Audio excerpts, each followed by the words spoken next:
I decided to teach because I really want to make a difference in children's lives. I know a lot of adults will say kids never know when they're ready. Learners don't want our opinion. I don't think a lot of learners take the subject seriously. I was taught that sex gives you AIDS. I knew that sex was a bad thing to do. We grew up knowing it is taboo to talk about it. We were a bit shy to hold each other's hand or to kiss each other. A teacher needs to remember that this child needs support.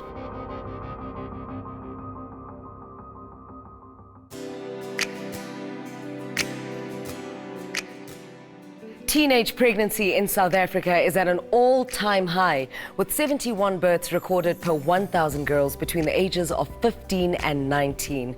Welcome to Breaking the Silence. I'm Dineo Ranaka, and yes, you guessed it, today we're talking about teen pregnancy, with all the focus on teen moms. We also want to talk about the challenges teen dads face. The aim of today's episode is to hear how our youth want to be taught about sexuality so that we can give them the guidance they need. Our expert today is Dr. Tlaleng Mofokeng, who specializes in youth sexuality and reproductive education. She'll be seated backstage alongside our panel of educators.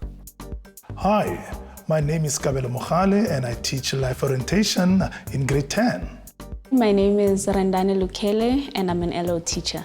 My name is Brenda Ngozi. I teach grade 10 and it's been 5 years now teaching life orientation.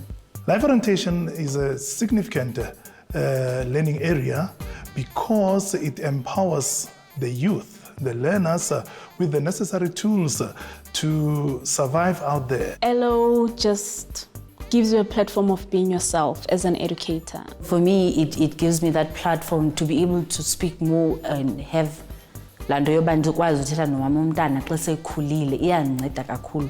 So, and ndiyayithanda as a subject. Today, our panel of learners are Malik, Nontobeko, Ntabileng, Nqobile, Bonginkosi, Donald. Ladies and gents, you good? Yes. Welcome to Breaking the Silence. You're all right? You comfortable? Yes. So today we're discussing teen pregnancy. Before we get into the conversation, I found a clip for us to watch around teen pregnancy. Let's take a look and then we come back and break it down. I was madly in love with Heinrich. When he asked me out, it was so romantic. He lit his lapa by a swimming pool. And then roses and sushi, and yeah, so he spoiled me. We were dating for a month and then we decided to get physical. Heinrich wanted a physical relationship because he's done it like a long time with his previous girlfriend. So I was really scared to lose him. And then we were just lying down and kissing, you know, and then it just happened. So I was actually shocked. I didn't expect it, actually. I started getting nauseous of everything, and then I skipped my period. And then I was like, oh no. I said to him, okay, no, something is wrong. Then he got me a pregnancy test, a few of them. So it was like positive, positive, negative, positive, positive. And then that's when I phoned my older sister. And then she took me for blood test. And we found out I was between 7 to 12 weeks pregnant already. My older sister was a bit angry at me, but she's always supportive of me and she would do anything. She said, okay, so what is your plan? Then I said, no, I'm going to finish school, I have to.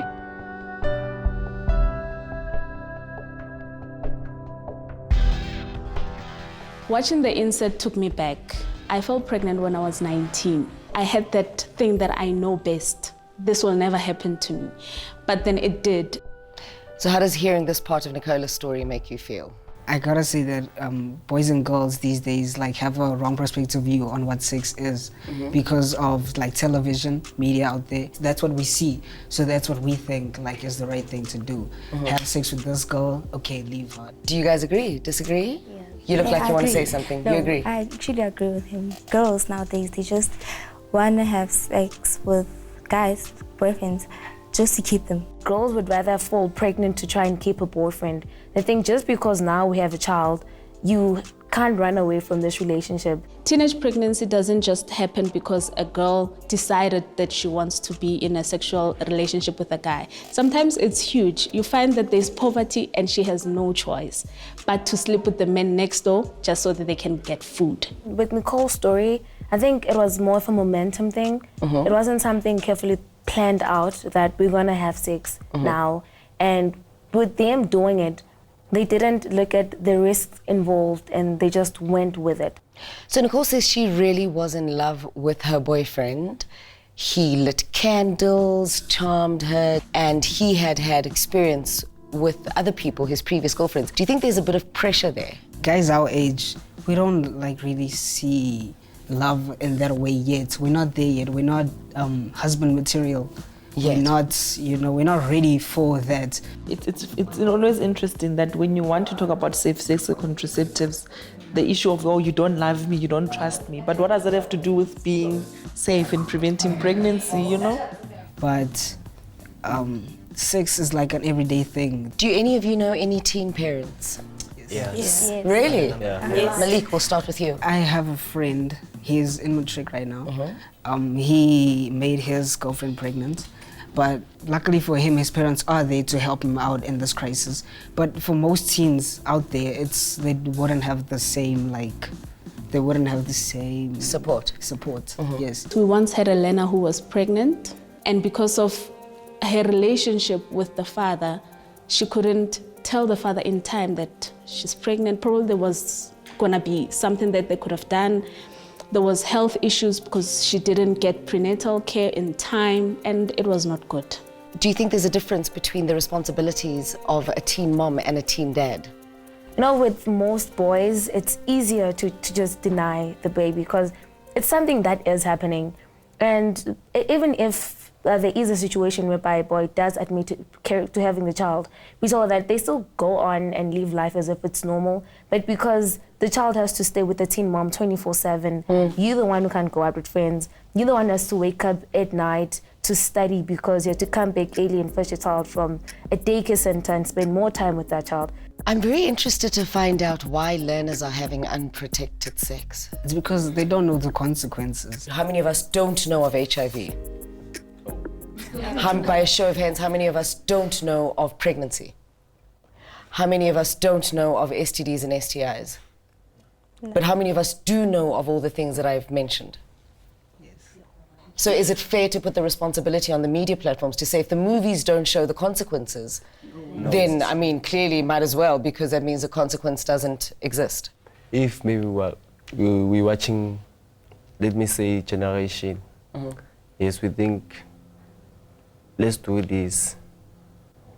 And then, I can tell you. So, unalichiruwen? Yeah, I do. And then, unalichiria how sex, same WhatsApp group, or ganjani? Yeah, same WhatsApp. Same WhatsApp group. Yeah. Yeah. Protected, unprotected? No, I use a condom. Why use a condom? Yeah. So, I ring a so when I taken how homanat motivating.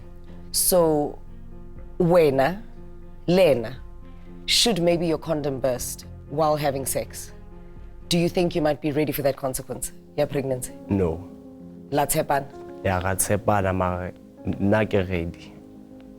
I think no matter how much we can implement sexual education and no matter how involved we can be in those learners' lives, at the end of the day, we cannot make choices for them. I feel like if you were to sleep with someone, it has to be a decision that you can live with for the rest of your life. You don't want to look at it and you're like, oh my gosh, what the hell was I thinking?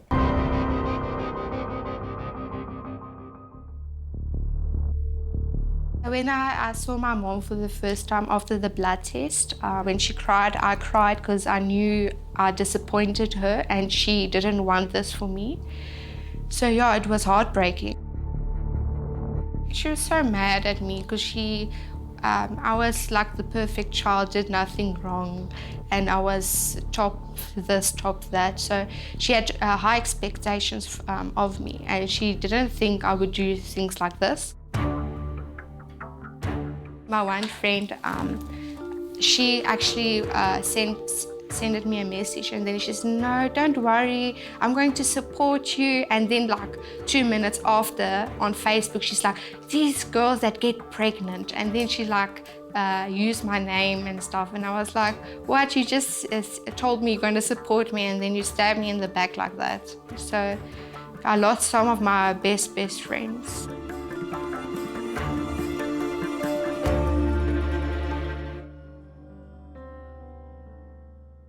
Sure, teen pregnancy is a thing, hey? Yeah.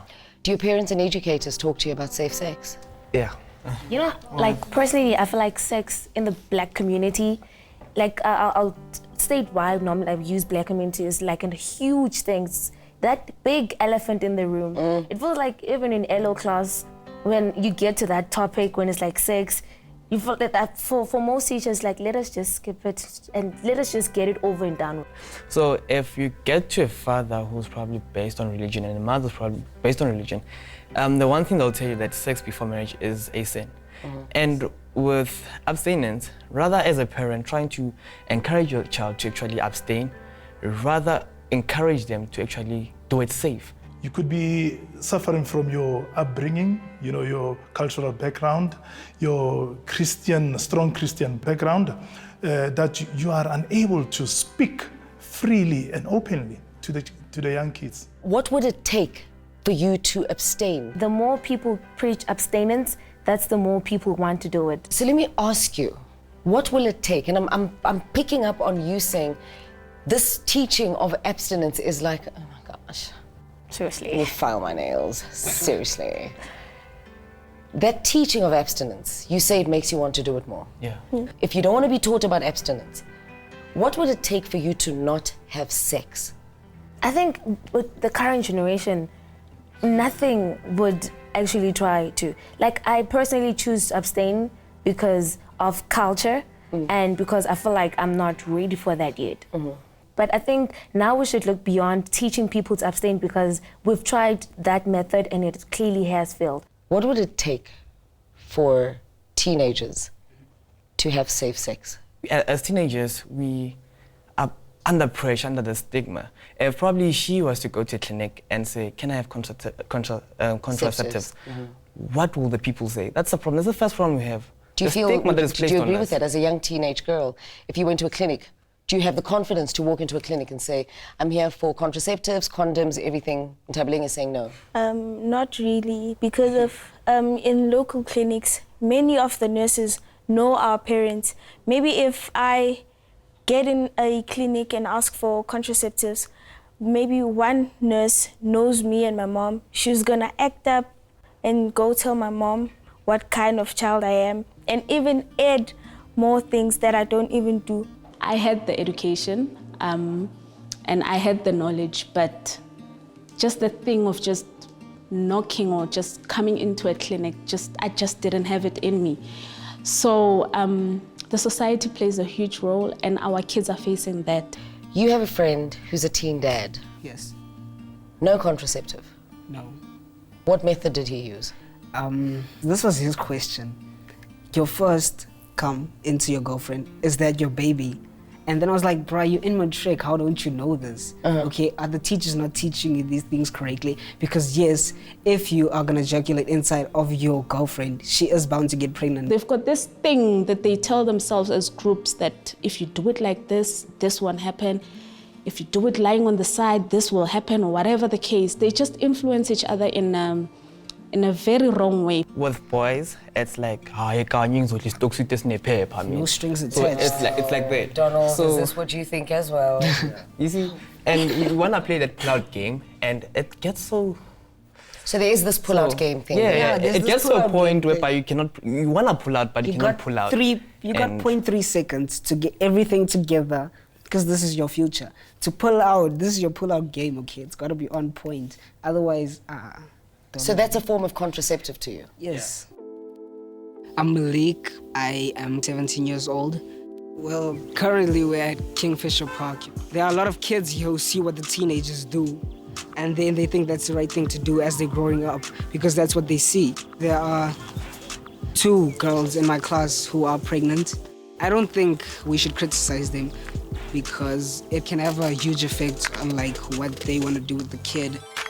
To make sure that I don't become a teen dad, I'd obviously like use protection when I'm having sex with my girlfriend. It's a hard decision, you know, to make when you're a teenager. Now you have a baby, what are you gonna do? You gotta stop being a kid and start taking responsibility, own up to what you just gave life to this kid. Pregnancy, pregnant female in school. Have you experienced a girl coming to school with a growing, bulging belly? Yes. Did you judge her? No, I'm gonna be honest. At first I did judge. I was like, this girl's pregnant, she's busy sleeping around. But then I thought to myself that this might not be her fault, okay?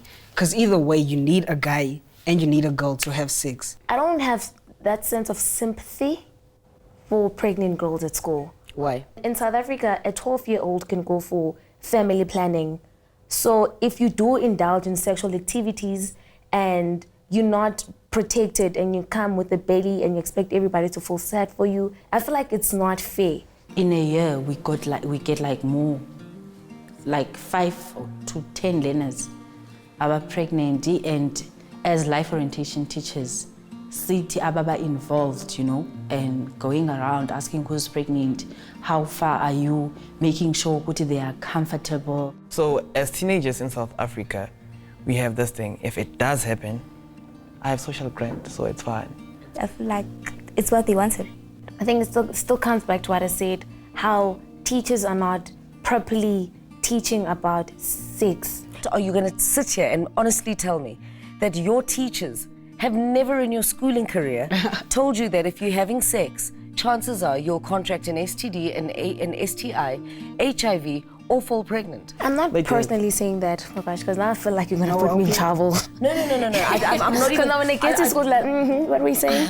I don't even want you to feel attacked by the question. I'm trying to get to this thorough thing. How else?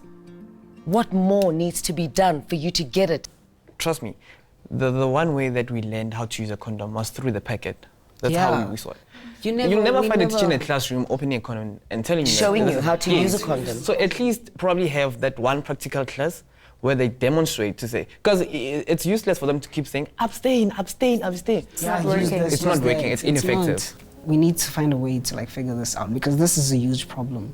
Well, we're going to find a way to figure it out after the commercial break. We're going to come back and sit with our teachers, our educators, and we're going to chat about sexuality and all the dynamics that fall under that umbrella and how you would want to be taught better.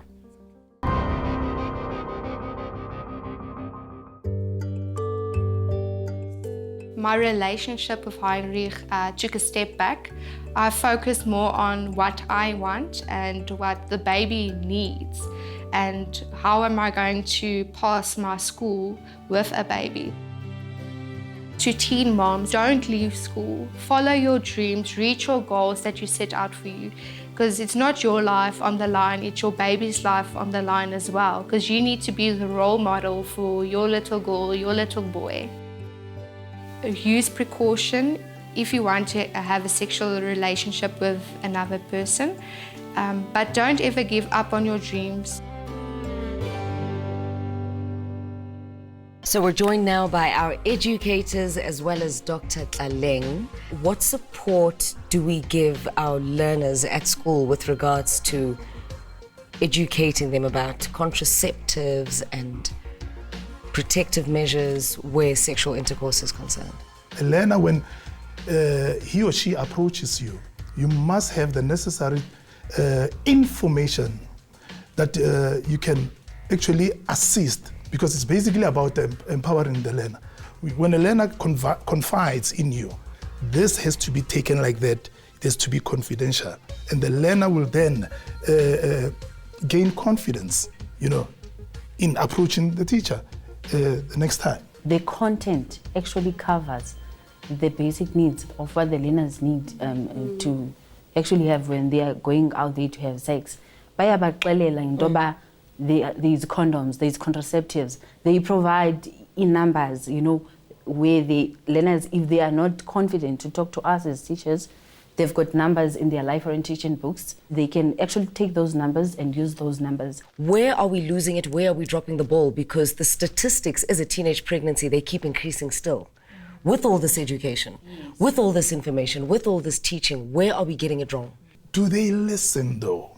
What is it that we can do to drive the message home so that we begin to see the implementation of what has been taught in class out there? With me, personally, I've experienced teen pregnancy. The only thing that my mother told me was that don't play with boys. You understand? At Did you school, need more?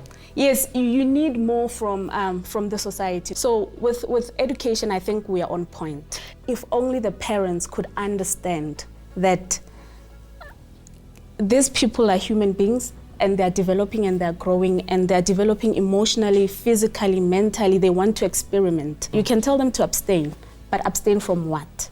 Once they say they're tired of being told to abstain. Yes. Dr. Tlaleng? Yeah, the learners have demonstrated a lot of information today and knowledge. Yeah. So the question that I ask myself is, where's the disconnect? Because beyond information, they actually need to physically have access to then the tools. So whether it's contraceptives, are we looking at making that more accessible? So can the learners go to a clinic? And one of them said, actually, no, they can't. They can't because the clinics, the nurses, they know their parents, they're uncomfortable. So it's the whole thing about confidentiality, because as professional health providers, we should be able to keep things confidential. Are the schools themselves open enough and willing maybe to have healthcare workers come into the schools to then offer the services? As an educator myself, for 2017, I've got 35 learners. So I think with the parent, you bring a balance between education and social life and life orientation and sexuality and anything that has to go with it. In the same way, kids are scared to go to their parents with this kind of information. Also, like, I'm pregnant, what are my parents gonna do? Because they're scared of punishment. You might get grounded, you might get your phone taken away, you might get a hiding even, you might get beaten up. So kids are scared to approach their parents with these kind of things, you know what I'm saying? And it's learned behavior from when they grow up, You don't go from pre-teen to suddenly being comfortable to talking about sex, or your children thinking you're a good resource. There's a lot of subliminal stuff that goes on with relationships, even in the household. So a lot of the time parents will say, but why didn't they come to me? I never said they shouldn't. But they know your level of empathy. So even as parents, we need to be more introspective and realize that parenting is an active thing and it requires you to be present. And if you don't have the language or the information, go and find out. As a it's parent, not enough to just say, yeah. yes, I don't know, or when I grew up, times were different. Yes, they were different, but here we are, I'd like to think that we can get to a point where, as a parent, I'm invited by the school to a life orientation camp with my children and the educators, where we spend a weekend away. Let's go talk, let's go do activities, team building activities that strengthen this three-way relationship. Would you guys like to go on camp with your parents and your educators? Absolutely. To talk? Yeah. Is it a dope idea? Yeah. High five myself. Thank you so much for taking the time out to sit with us and have this healthy conversation. Thank you so much all. Educators, teach in depth about contraceptives, work with caregivers to support teen parents and ensure they continue to attend school. Parents, give children access to sexual reproductive services. Learners, follow your dreams. So here's a fact, and an undeniable one. Our youth are incredibly intelligent young people. They know all there is to know about the technicalities of sex, in theory. Perhaps they need a bit of guidance with safe sex, but when it comes down to the nitty-grittiness of sexuality, what stands out is that our youth are unsure about voicing their feelings within their relationships. Make sure to watch Breaking the Silence next week for more talk and more engagement.